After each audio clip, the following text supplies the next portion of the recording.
اور اس وقت کو بھی یاد رکھو جب اللہ فرمائے گا کہ اے عیسیٰ ابن مریم، کیا تم نے لوگوں سے کہا تھا کہ اللہ کے سوا مجھے اور میری والدہ کو معبود مقرر کرو؟ وہ کہیں گے کہ تو پاک ہے، مجھے کب شایع تھا کہ میں ایسی بات کہتا جس کا مجھے کچھ حق نہیں۔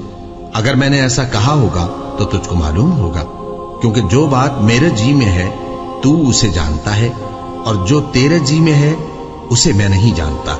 بے شک تو علام الغیوب ہے۔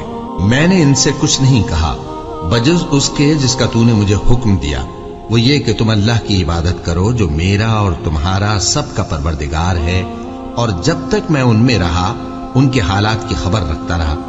پھر جب تو نے مجھے دنیا سے اٹھا لیا تو تو ہی ان کا نگراں تھا، اور تو ہر چیز سے خبردار ہے۔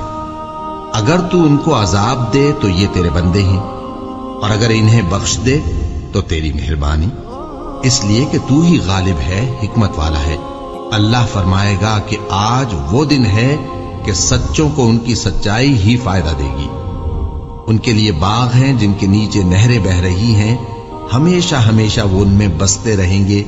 اللہ ان سے خوش ہے اور وہ اللہ سے خوش ہیں، یہی بڑی کامیابی ہے۔